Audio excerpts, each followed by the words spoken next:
Kakak, jangan buat macam tu. Kenapa? Kan ayah ada bagi tahu dulu, tak baik buang sampah merata-rata. Berdosa tau.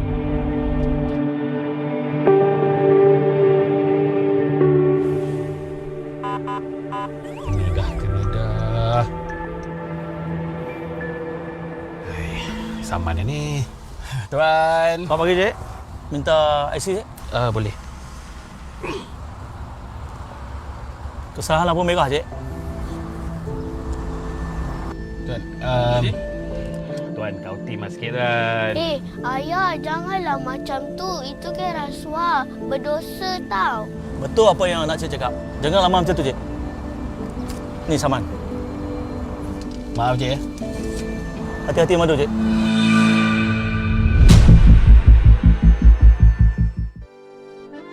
Bahasa adalah pengatur pucuk fikiran yang bertabur. Bahasa adalah pelentur ranting perasaan yang bersiwa. Saya, Datuk Rahman Syahri, Sastrawan Negara ke-15, teruskan mendengar dan menonton Cakna Bahasa setiap Khamis 3.30 petang hanya di Bernama Radio. Untuk anda.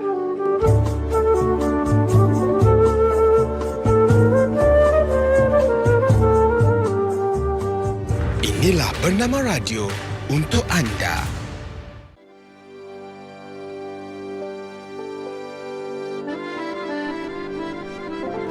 Bella, Assalamualaikum dan salam siaran bertemu kita dalam Cakna Bahasa waktu ini bersama saya Nazira Noran. Seperti yang kita janjikan, hari ini kita nak bercakap tentang seni teater syair. Ya, jadi kita sudah pun bersedia melalui Zoom sekarang ini bersama-sama dengan Puan Syahidatul Munirah Badrul Munir selaku seorang penulis dan juga pengajar dari Anjung Seni Nila Kandi. Assalamualaikum Puan Syahidatul, apa khabar?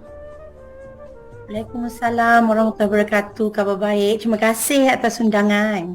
Kat mana tu sebenarnya Nila Kandi tu? Anjung Di Tanjung Malim. di Tanjung Kami Malim. berpusat di Okey, baik. Hari ini saya sangat tertarik dengan seni teater syair. Biasa kita dengar syair je, tapi mungkin ada kelainan seni teater syair itu sendiri. Jadi kita nak tahulah tentang aktifnya Puan Syahidatul menghasilkan karya sastra tradisional dan juga mengarah dalam teater ini.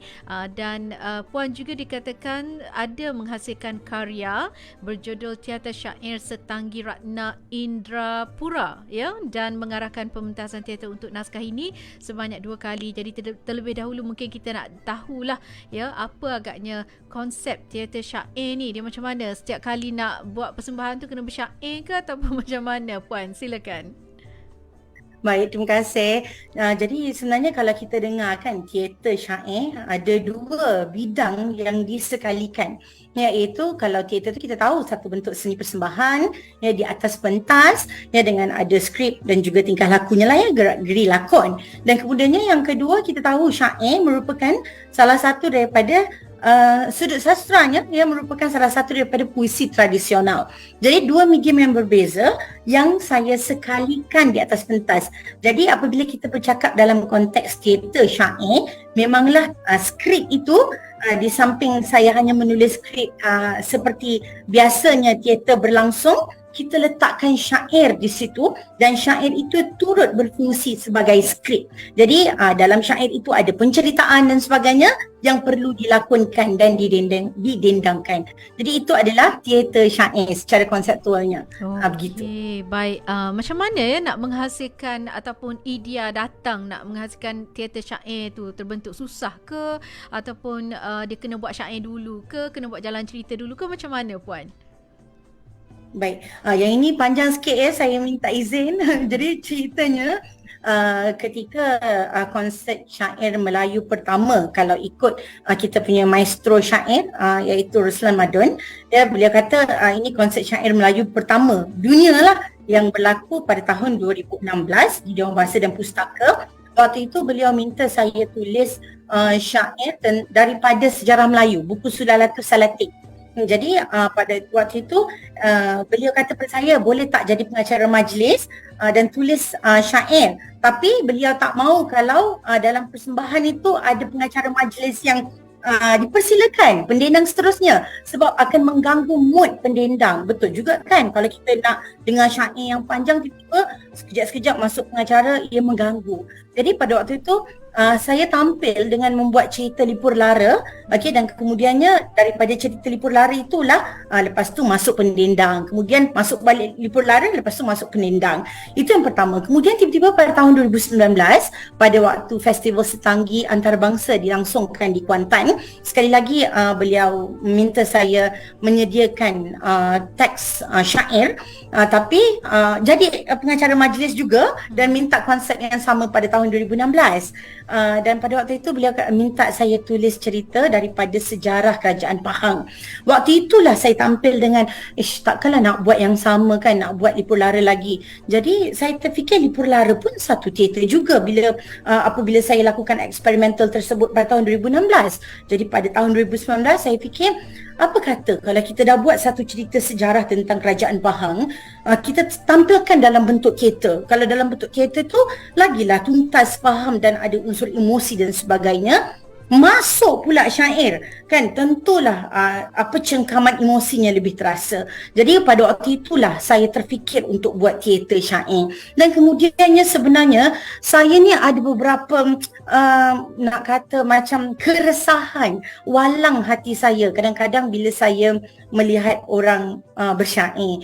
Mungkin apabila siapa yang mendengar ni akan sedikit terasa, tetapi kalau boleh kita neutralkan perkongsian ini. Tapi sebelum tu saya nak buat satu penafian. Saya bukan pendendang, saya adalah pelakon teater dan saya mengarah. Tetapi apabila kita melihat dan mendengar, kita menonton pendendang bersyair sebagai seorang performer juga, ya tapi dalam bentuk teater, kita teater lebih kepada emosi. Tapi bila kita dengar orang bersyair, contoh ya, pernah teks saya didendangkan, contoh ya, Sultan Mahmud dalam hikayat bergadai nyawa senyum. Maksudnya Sultan Mahmud dalam hikayat bergadai nyawa. Kemudian ada sekali tu dalam teks saya, Lupis dan Alfonso gigih menentang senyum. Waktu itu kita sebagai seorang pengkaji dan kita sebagai seorang penulis, kita rasa macam kenapa senyum? Kenapa senyum? Jadi kadang-kadang kita dia lihat tak menghayati dalam, syair tu syair sedih. Betul, tak menghayati. Jadi kadang-kadang Puan, bila kita lihat dalam konteks ini, syair itu daripada sudut teks tidak sampai kepada masyarakat yang mendengarnya. Sedangkan kalau kita tengok fungsi syair pada kurun ke-16 dulu, syair itu lahir, teks dulu. Tapi sekarang bila kita dengar guru-guru sastra, ramai yang cakap bila mereka letakkan pembahagian apa itu syair. Syair tergolong dalam sastra tradisional. Syair merupakan puisi lisan. Salah, sebab syair bermula dengan tulisan pada kurun ke-16. Dan begitulah apabila saya berasakan macam kenapa salah ni, dia tak sampai pemaknaan, maka pada waktu itulah saya kata syair ini perlu diteaterkan supaya apabila lagu-lagu yang tepat itu kena dengan teks itu, maka barulah orang faham pemaknaan teks. Yang ketiga, ada 3 sebab Puan. Yang ketiga, ada sekali saya mendengar satu bengkel. Jadi pada waktu bengkel itu ialah orang peserta ada menyoal kepada panel, ya, bagaimana kita nak sesuaikan teks syair dengan irama yang tertentu. Lalu disebut teks dan irama itu boleh guna apa-apa saja. Dekat situ pun mendatangkan kewalahan hati saya. Sebab apa? Saya beri satu contoh ya. Katakan sekarang ni saya dendangkan irama Dodoi. Dodoi ni comel-comel je, seperti berpulanglah bonda payung negara, Raja Langkah Suka dan Indrapura, pahlawan di darat juga segara, Sri Kandi unggul juangnya membara, mana kena. Kita dengar melodi tu pun, irama itu pun kita dengar irama tu catchy dan happening. Kan? Tapi kita boleh tukar macam berpulanglah bonda payung negara, Raja Langkah Suka dan Indrapura, pahlawan di darat juga segara, Sri Kandi unggul, juangnya membara. Jadi ada beberapa perkara lah di situ yang menyebabkan saya fikir sebenarnya syair ini kena dibantu dengan emosi untuk konteks sekarang. Sebab itulah berlaku teater syair. Begitu cerita dia. Itu dia. Saya suka syair ni tau Puan. Bila ada kat sekolah, kalau ada syair, memang saya tunggu-tunggulah cikgu panggil nama saya. Kalau contoh Puan kena denang sikit ni. Boleh. Kita bagi selingan lah kan. Tersebutlah kisah suatu cerita puteri bangsu cantik jelita. Dua rangkap je. Dua ayat je lah. Okey, kita nak tanyalah ya Puan, bersama dengan tetamu kita melalui Zoom ketika ini, Puan Syahidatul Munirah Badrul Munir adalah penulis dan juga pengajar Anjung Seni Nila Kandi. Kita nak tahu cabaran ataupun macam mana nak satukan teater dengan syair ni, dijadikan pula sebuah buku. Nak membuat pementasan teater tu macam mana, ambil masa ke proses kreatif itu Puan? Ambil masa, khususnya apabila saya gunakan cerita sejarah yang betul. Sebab Setanggi Rakyat Indrapura ini cerita sejarah benar daripada kerajaan Pahang dan juga kerajaan Patani Darussalam. Jadi kalau nak kata bagaimana pembinaannya berlaku, ini merupakan kajian sarjana saya di Universiti Sains Malaysia pada tahun 2014 ke 2015. Jadi amat panjang dan pada waktu itu saya adalah terdetik untuk buat teater tapi belumlah ke syair. Sehinggalah pada waktu tahun 2019 apabila diminta tulis cerita tentang Pahang, barulah sekali lagi saya lakukan kajian demi kajian. Jadi kalau boleh saya kongsikan sedikit cerita apa Setanggi Rakyat Indrapura ini, kenapa mengambil masa yang panjang. Jadi Raja Ungu ini merupakan seorang raja yang sangat hebat dalam kerajaan Melayu. Jadi kalau kita tengok Raja Ungu ini merupakan raja, dia bukan pemaisuri, dia bukan princess but a king, queen king, raja perempuan yang mentadbir kerajaan Patani pada tahun 1624 sehingga 1635. Dan yang paling masyarakat perlu tahu, pada waktu pemerintahan Raja-Raja Perempuan Patani ini, Patani Darussalam merupakan kerajaan Melayu yang tidak pernah dijajah oleh mana-mana kuasa imperialisme Eropah. Jadi kuatnya mereka, itu yang pertama. Yang kedua, sebelum Baginda Raja Ungu menjadi raja di kerajaan Patani, sebab Baginda memang orang Patani, tapi sebelum itu Baginda berkahwin dengan Sultan Abdul Ghafur, iaitu sultan daripada kerajaan Pahang. Jadi betapa kukuhnya ikatan beraja tersebut dan betapa kuatnya Baginda pada waktu itu. Sultan Abdul Ghafur, suaminya, merupakan sultan kedua terakhir dalam pemerintahan dinasti pertama Indrapura ataupun Pahang. Sebab dalam sejarah Pahang ini dia kemudiannya habis dinasti pertama itu ada pemerintahan bendahara dan kemudiannya pemerintahan beraja yang baru di kerajaan Pahang. Jadi pada waktu itu kenapa saya begitu teruja nak buat sejarah ini dan nak teater syairkan sejarah ini, sebab saya terjumpa satu kajian dan ditulis oleh Ellinson pada tahun 2000. Ellinson ni dia menulis buku tentang Queen Ruler, boleh cari pun di Google Books. Ellinson ini menulis betapa Raja Perempuan Patani ataupun Sultanah Alam Shah ini digelar para penjajah sebagai God of War ataupun Lord of Thunder. Sampai macam tu dewa yang sangat sakti untuk berperang sebab tidak pernah kalah berperang. Dahsyat betul, seorang wanita, orang Melayu kita, tapi tidak diangkat Puan. Dalam buku teks kita tak ada tulis Puan, ya Allah. Dulunya hati kan. Dan bagaimana perkara ini sepatutnya diketahui oleh anak bangsa kita. Jadi saya mengambil kesempatan dalam pementasan itu untuk serampang dua mata lah. Di samping kita nak melestarikan irama-irama syair, kita nak ketengahkan sejarah bangsa. Dan pada waktu itu sudah tentulah kajian itu kita pergi ke petani dan kita menemui beberapa responden dan sebagainya untuk mendapatkan cerita yang sebenar. Dan lebih cantik lagi apabila kita tahu bahawasanya undang-undang ataupun hukum kanan Pahang hukum kanan Pahang ditulis oleh Sultanah ini, iaitu Raja Ungu ketika menjadi Permaisuri Pahang. Jadi inilah sedikit sebanyak kajian sebelum saya menulis teater syair ini. Jadi setanggi Ratna Indrapura yang Puan hasilkan ini, apa yang menariknya lagi pada karya ini Puan? Yang menariknya daripada segi ini dan selebihnya adalah kita tengok dalam penyampaian syair adalah irama-irama yang diketengahkan.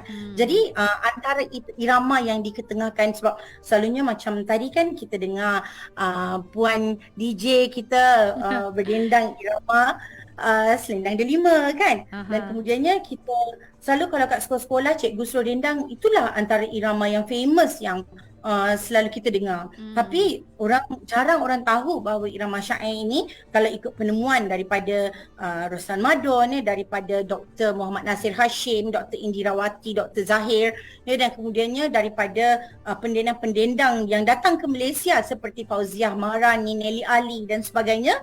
Mereka membawakan irama yang sangat banyak, antaranya saya sebutkan irama Batu Belah, irama Tok Kenali, irama Dodoi, dah biasa juga yang tadi saya dendangkan itu.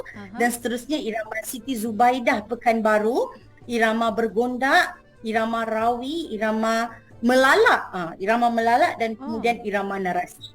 Berbalik kepada bila saya kata saya agak walang hati bila orang tanya tentang teks tu nak disesuaikan irama, mana-mana pun boleh. Sebab kalau kita tengok kepada asal muasal syair, syair ini diketengahkan oleh Hamzah Pansuri pada kurun ke-16. Ketika itu Hamzah Pansuri sangatlah disukai oleh Sultan ketika beliau berada di Aceh. Tapi pada waktu itu juga berlaku setelah Sultan Iskandar Muda mangkat, berlaku beberapa pertelingkahan antara Hamzah Pansuri dengan Sultan kemudiannya, kerana karangan-karangan Hamzah Pansuri yang mengkritik pemerintahan telah dibakar. Jadi sebab itulah saya kata berbalik kepada fungsi syair ini, teks dulu sebelum melodi, sebelum irama. Jadi kita kena faham di situ dulu. Jadi bila kita telusuri satu demi satu karya Hamzah Pansuri, ada yang berbentuk kritikan. Kemudian ketika beliau bersuluk kan seorang diri menulis karangan-karangan sufi melalui syair, yang ada yang berbentuk rintihan dan sebagainya. Lalu apabila pada zaman sekarang berlaku penemuan daripada pengkaji-pengkaji yang menemukan irama seperti rawi, kita faham apa maksud rawi. Rawi itu merawi hikayat, menceritakan hikayat. Jadi mesti ceritanya mendayu-dayu, iramanya terasa-rasa dengan emosi dan sebagainya. Lalu kita dengar pula ada irama melalak. Irama melalak ni memang kalau dengar menjerit-jerit, marah kan. Kan dia sangat tinggi kan. Jadi dekat situ kita boleh nampak bahawasanya betul syair itu berfungsi untuk bercerita. Daripada irama ini pun ada plotting. Melalak ni boleh disampaikan pada waktu cerita tu tengah climax ataupun waktu berperang. Kan waktu dia nak berperang dia mungkinlah sekejap saya carikan satu rangkap didendangkan oleh Fauziah Maharani dari Riau ketika beliau mendendangkan. Sepertinya begini saya tak boleh menyanyi sesedap beliau lah, tapi begini bunyinya. Raja Ungu gelar di tahta, Syah gagah bersekat senjata. Jadi dekat situ kita dengar melalaknya macam mana. Dan kemudiannya suara tinggi lah, tinggi sedikit. Betul. Suara tinggi dan dia ada dua, kalau kita tengok dia ada dua irama. Dalam satu irama tu dia ada dua bunyi di situ. Lagi satu dia macam apya deja kalau pendekar dia bercakap. Dalam irama tu dia ada dia cepat sikit, dia laju sikit kan daripada syair biasa. Betul. Betul, dia laju. Dan yang kedua tu Jadi kita boleh letakkan dialog di situ. Dan saya letakkan dialog dalam sini. Saya kata apya deja kalau pendekar, tikamlah beta lagaknya dekar, ilmu silatku sedari akar, langkahmu jangan ditakar-takar. Jadi dia boleh bagi warning pun dekat dalam irama tu. Jadi sebab itulah saya kata bila kita sebagai seorang pengarah dan sebagai seorang performance tengok orang berdendang macam kenapa dia senyum? Dan sepatutnya dia kena marah kan? Sepatutnya dia kena sedih. Dan kalau kita dengar pun nama-nama irama pun kena irama melalak, dengar macam nak marah. Kan irama raut dengar macam nak merintih. Jadi begitulah. Baik Puan, saya tertarik dengan batu belah, batu bertangkup. Tangkuplah aku, telanlah aku kempunan telur tembakau. Dia macam pantun tapi dia syair ke pantun ni, Puan? Baik, kalau itu kita katakan dia lebih kepada tarik nasib. Saya suka soalan daripada tarik nasib. Soalan Puan Nadira sedap sangat. Sebenarnya macam ni. Saya baru berbincang dengan seorang tokoh kita, Dr. Lena Farida Chin dari UPSI. Jadi beliau merupakan tokoh dalam persembahan bangsawan dan seni teater lah. Jadi kami berbincang soal yang sama, iaitu soal semantik. Baik, jadi sekejap lagi saya akan kongsi sedikit tentang semantik. Tapi kepada soalan Puan tentang batu belah batu bertangkup ni, beliau kata mulanya ketika beliau pergi tengok teater syair lah juga. Lalu di situ beliau tanya, apa kami sama-sama membesar dua orang Penang ni cuba hang cerita apa nak buat ni sebenarnya. Jadi saya pun ceritalah segala benda yang saya cerita pada Puan ni. Lalu perkongsian daripada Dr. Lena itu sama, iaitu bagaimana beliau resah apabila melihat orang menyanyikan atau mendendangkan lagu-lagu tarik nasib. Sebagai contoh lagu dalam bawang putih bawang merah, iaitu lagu yang waktu dia nak bagi makan mak dia. Salah. Bukan laju-laju tu. Bagi makan anak dia. Nasi melukut sayur keladi. Yang tu tak hafal pula. Kan di pagi kan apa bila dia wahai bundaku si ikan kaloi. Jadi memang betul dalam konsep persembahan ini ditulis oleh Dr. Nasir Hashim, Dr. Indirawati dan Dr. Zahir, menyatakan dalam konteks persembahan lagu-lagu begini dan juga syair memang susunan lirik dan melodi, tapi daripada segi mesej sebenarnya yang lirik itu merupakan faktor utama. Sebab tu bila kita tengok cerita hitam putih tu lagi sampai dekat hati kan. Betul. Mana pergi batu Ingat tu sampai kan. Sampai sekarang lagu-lagu tu. Betul. Dan waktu dia nak bagi makan ikan kala tu kan. Nasi melukut sayur keladi. Alah, siap. Bunyi sebab tu. Betul. Jadi memanglah betul. Waktu kita nak sampaikan dalam konteks moden dan persembahan sekarang, takkanlah sampai nak kita memang tak perlu. Tapi setidaknya mimik muka, iaitu paralinguistik. Dalam kajian semantik kita ada paralinguistik, iaitu bagaimana mimik muka akan menyampaikan pemaknaan teks. Jadi mimik muka dan gerak tubuh itu boleh membantu. Janganlah, contoh saya banyak kali kalau pada pelajar-pelajar saya kata cuba menyanyi lagu Cindai. Contoh kan bila kita dengarkan tilamku emas, cadarnya intan, berbantal lengan tidurku. Kenapa senyum? Kan tilamku emas, cadarnya intan, tapi dia berbantal lengan. Betapa dia orang kaya, hidup punya mewah tapi hati tak bahagia. Alah. Jadi kita kena faham konteks dekat situ kan. Kena faham dulu syair tu. Baik, Puan, kita kesuntukan masa, kita kena laju sikit ni. Nak tanya perancangan Setanggi Ratna Indrapura ni, adakah akan adaptasi jadi sebuah filem pula daripada buku tu? Pada 17 September 2022 ketika pementasan ini dilaksanakan di Balai Budaya Tun Sri Nasir, YB Datuk Zahidi pada waktu itu Timbalan Menteri Komunikasi dia datang dan merasmikan, dan begitulah hasrat beliau. Tetapi begitu kan, struktur kerajaan pun berubah, tapi bagaimana keadaan pun kita tetap menyahut apa yang beliau hasratkan, insya-Allah. Sebab telah dirangkalah bersama-sama beberapa sahabat. Cuma saya mungkin akan membantu daripada segi idea dan sebagainya dan juga plotting, tapi kita akan ada sidang penulis sebab untuk memantapkan kepada bentuk filem itu kita perlukan mereka yang pakar juga. Jadi insya-Allah kita akan kerjakan.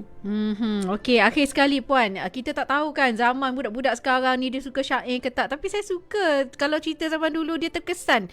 Sampai kita boleh ingat kan, batu belah, batu bertangkup kan, ataupun macam-macam lagi syair syair yang ada. Jadi mungkin pesanan dan saranan puan kepada pendengar, lagi-lagi adik-adik kita supaya menyokong syair ni dalam pementasan teater dan juga masyarakat umum. Kita nak lestarikan teater dan juga syair itu sendiri. Silakan puan penutupnya.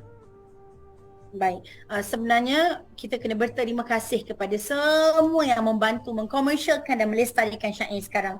Nama-nama yang besar seperti Cikgu Liza Yamin, tokoh budaya Melaka, Dr. Syafaatul Sara, kemudian Cikgu Emiliana, yang famous di TikTok sekarang yang Cikgu Amira Nabila dan sebagainya.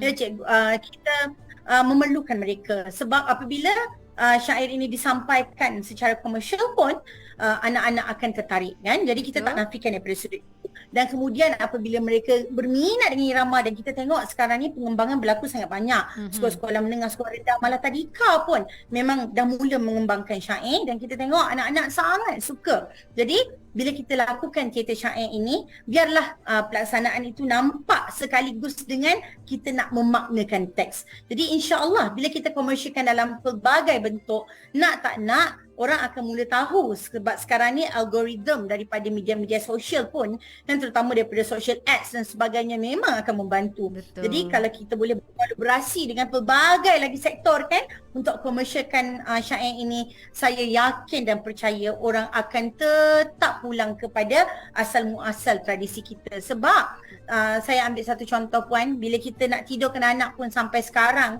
orang memang akan gunakan macam la ilaha illallah, salatu.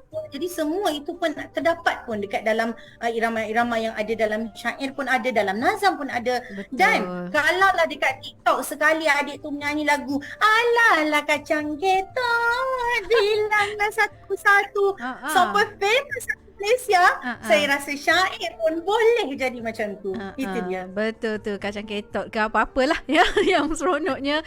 Sebenarnya syair tu dia sangat indah ya. Seni tu merangkumi banyak kategori, tapi bolehlah kita hidupkan seni syair itu dalam kehidupan kita. Terima kasih puan, dan sedikit perkongsian ya sebelum kita mengakhiri rancangan Cakna Bahasa. Hari ini DBP berkongsi tentang peribahasa